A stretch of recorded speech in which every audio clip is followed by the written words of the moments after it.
The Steeler offense now with a football first here to begin the third quarter. They built a good first half lead. Now they have a chance to add on to it. And what I'm thinking is that the offensive staff spent the entire halftime just working with them on, here's what we think they're going to do to attack us in the second half. Nice first half that we've had, guys, but be prepared for some change-ups. We're going to see them when we kick it off in the second half. See how they handle any adjustments that might be made defensively. Well, that's the desired outcome coming out of here in the second half of being able to run the football and establish a little bit of pace and maybe even a bit of dominance at the line of scrimmage. And they want that to continue. Way too early to think about this being ball control time. But the way they're running it, you got to think they may want to continue that and see if they can go ahead and grind their opponents into submission. That goes for a gain of 31. There will always be a place for methodically marching the ball downfield. But when you can pick it up in big chunks and strike like that, have explosive plays, that's often the difference in winning and losing. And he's in. Touchdown, Steelers. As his guys are in for 6.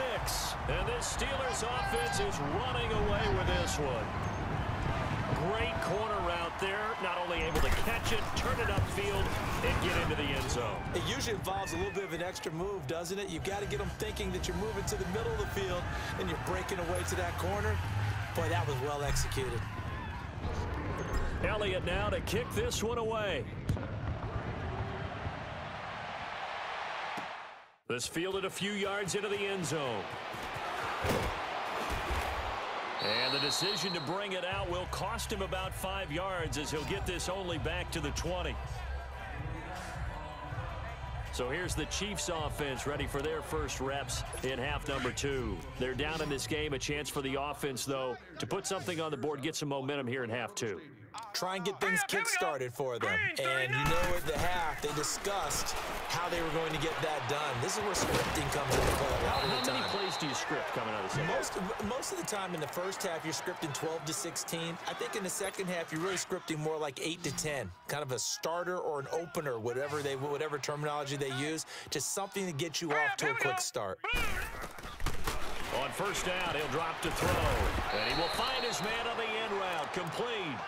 And he'll get it out near the 40 to the 39. A gain of 6 there on first.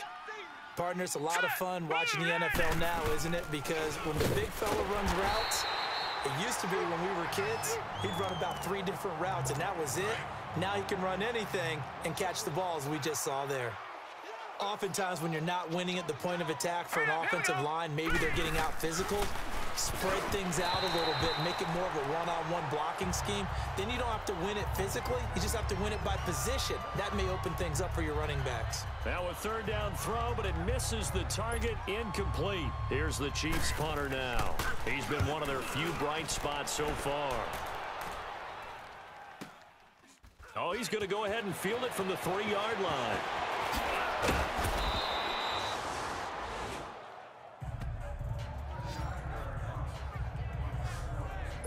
And now out come the Steelers. And last time out, another touchdown. And I think there may be some empty seats around here by the time the fourth quarter comes around. Yeah, I have to agree with you because this was just about decided. But you know who benefits from all those empty seats? You and me, trying to get to the airport. That's the road true. to be fairly clear by the time we have to leave the booth. I call that play a success. A nice inside run sets up a very manageable second down. A very solid gain on that play. 3-19. They'll keep it in the hands of Bush. And he'll be brought down shy of the 40 at the 38-yard line. 9 yards on the pickup there, and it keeps the drive alive. In my book, that's running the ball well, but with intelligence. How about him keeping the clock moving, staying in bounds? Yeah, even though it's the third quarter, you're thinking ahead, aren't you? This is where your running game can really help you with a lead in the second half. I agree totally. It's not just end-of-the-half situations that you worry about the clock. It's throughout the game. And with a lead, stay in bounds. Make them fight harder to try and catch you. It's always a battle. Who's going to win on first down, the offense or the defense? Let's face it, if you've got the ball, 4 yards or more on first down is what you're aiming for. They tried to throw for it. And this is caught inside the 5. It's a big play there for the Steelers. 61 yards. That's a big-time pitch and catch right there. And, partner, I remember the days when quarterbacks would try this. They were holding their breath. But nowadays, they're counting on their receiver to be just a little bit better than a defensive back when it's one-on-one and the ball's in the air like that. Now a throw to the end zone on first down, but it winds up incomplete. Down this close to the goal line, first down. Surprised that wasn't a run? I am, and you know I'm old school. I want to run the ball on first down in this situation because second down, that gives me an option of running play action and maybe throwing it. Now a second down throw for the end zone, but it's incomplete. All right, Captain, it's batten down the hatches time defensively. Dodged 2 pass attempts to the end zone.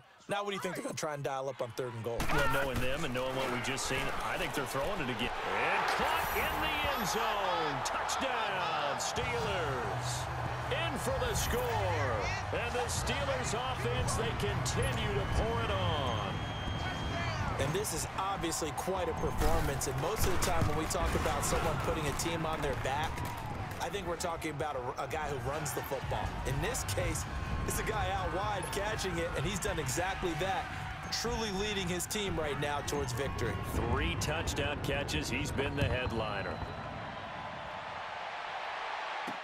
This fielded a few yards into the end zone. And the decision to come out is going to cost him 5 as he's taken down right at the 20. And now here comes Kansas City. These guys had to punt their last possession, and that's become too familiar of a refrain. Too many of these drives just wound up going nowhere. But you know how in baseball, when the pitcher gets a base hit and he's on base, they bring his jacket out to him to keep him warm? A lot of times the punter goes to the sideline, puts on sweatpants or a wrap over his leg to keep it warm. He might need a massage from the trainer right now from all the work he's getting. They run a draw here on second down. Absolutely nobody fooled there. He's going nowhere fast as he stopped behind the line of scrimmage. And this is a blowout so far as we get set for the 4th quarter. A very one-sided affair. Here we go now. He'll look to throw. Right side, there's Decker. And he's going to get this one across the 30-yard line. It'll go as a gain of 10 and a Kansas City first down. Many different ways to create space, but on that play, he did it with that big, wide body of his. Didn't get a whole lot of yardage on the play, but it did what it was supposed to. Pick up a first down. And it pops free. The collision there jarred the ball loose and brings up second down. We have not seen a whole lot of wide-open receivers. Everything seemingly has been contested. And that's another nice job there to force an incompletion.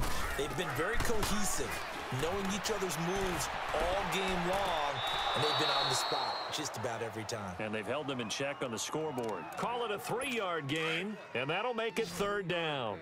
They should have got more out of that, though. He was wide open. I love how emphatic you are with that call because that's exactly what I was thinking. Wide open in the flat. Give him a ball that he can use to get upfield with, not just catch and go over the sideline. They cost themselves some yardage there. Throwing there, but this pass is going to wind up incomplete.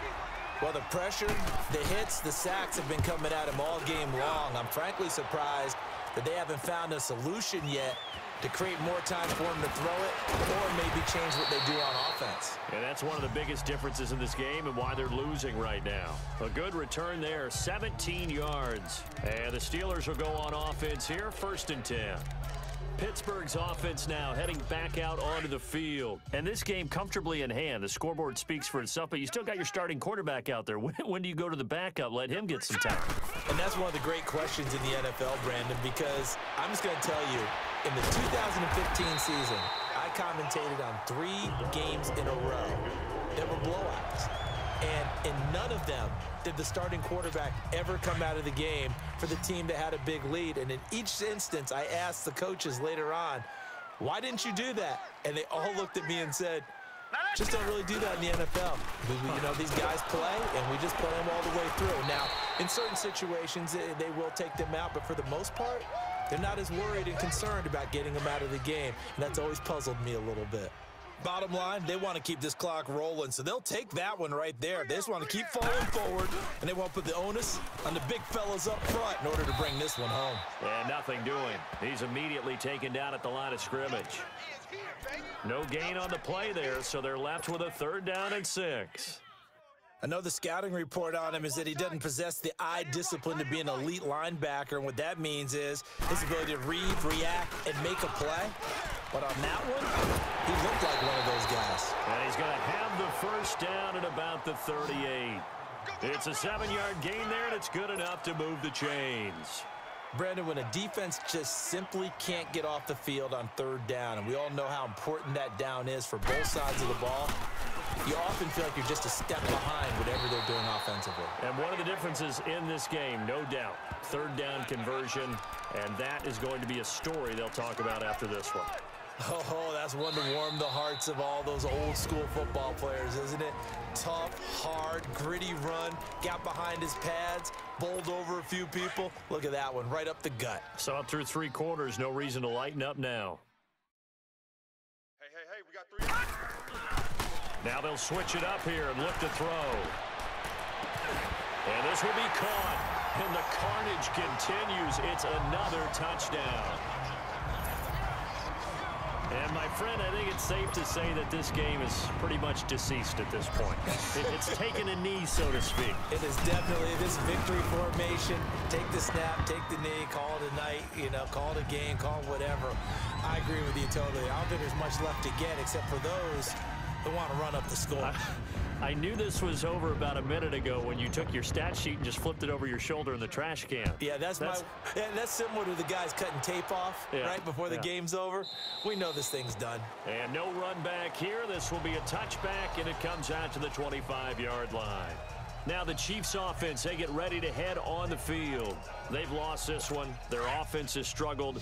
Do they try to put together something here at the end just to take into next week? Yeah, sometimes teams want to do that and coaches want to. I remember one time I was on a team and we were losing late in the game like this, and you knew it was lost. It was over, right? And the coach called a running play and pretty much said to everyone, I want to see something executed well before we get out of here. And that was the message to the team. Just something to build on. Just something to build on, get it done, and maybe we can look at that and say, we'll get better as we go forward. As far as tight ends go, this guy's not a speed burner. He's much more of an inline blocking type of a tight end. But how about this last play? Made a nice catch and picked up the first down. That's what impresses me about him. When he's called upon, usually gets it done. Now here's a pass on first down that's knocked away and incomplete.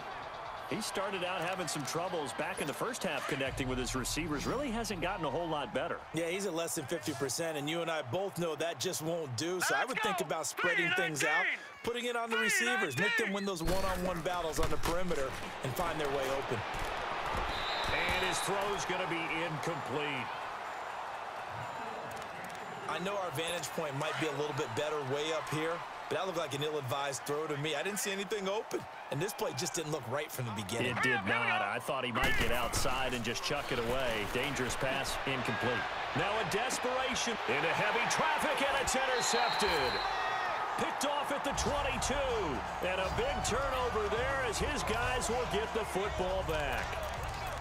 Facing this fourth quarter deficit, felt like they had to throw the ball, and on the other side, they were ready. No doubt about it. They're playing situational football. They look at the clock, they know the lead that they have, and all they're doing is playing pass on every down. Playing the pass, picking it off, and now the Chiefs are going to get him. Chalk that up as their first sack in this game, and they tallied 4 a week ago.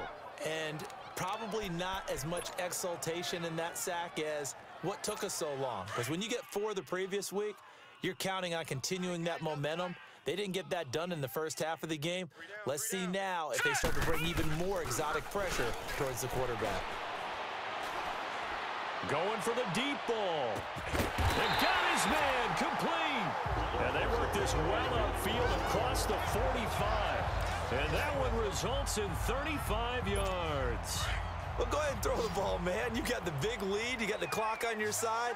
Obviously, they don't care much about the feelings of the other team, do they? Well, I was going to say, you better run to the locker room pretty quick after this one. Well, right now, maybe. They're just looking at it from the – and this is going to be intercepted. Picked off near the 26. And he'll take this across midfield and inside the 45. And the Chiefs now getting set to go. Let's just be frank. They're playing for pride at this point. That's all that's left, because victory Not a chance now. And I can't wait to see how they actually go about doing it because they're in trouble and he's taken down. That right now, that's a defeated team out there. I think you can see it totally in their body language. Hands on hips, heads low. It's just been a struggle from the start. Yeah, this team has been thoroughly beaten right from the word go. Green 39. They'll run it now out of the gun. And here he'll be brought down a little shy of the 35 at the 36. And one of the whistles for a timeout. So they'll stop the clock here in a game that's been decided in the closing seconds. Now let's go. 3-19. They'll go to the air here on 3rd and 2.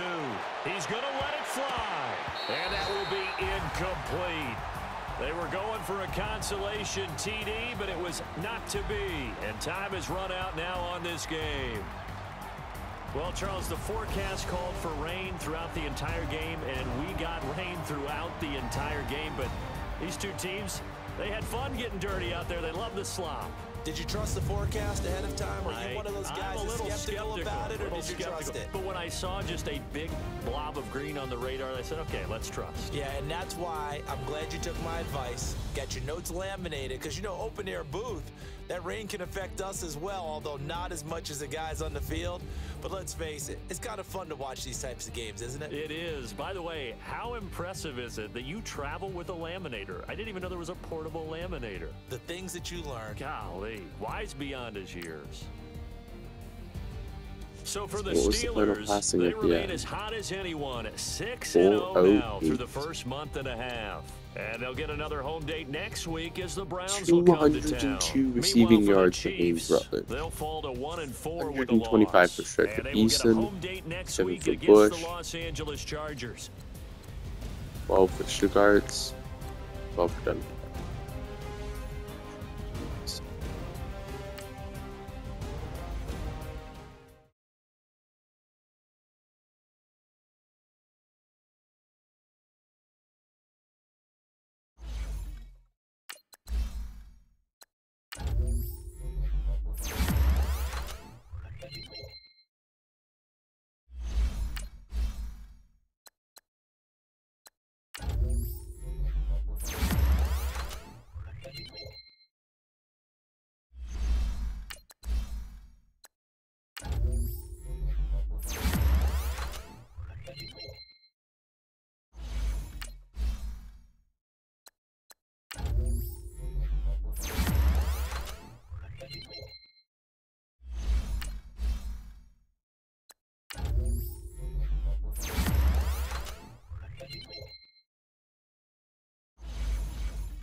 The half sack was enough to put him a little bit closer.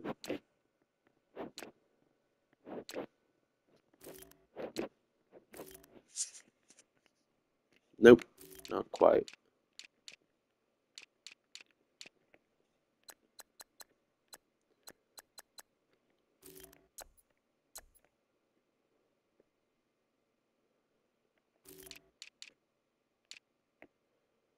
.498 by Antonio Brown. Forgot about that.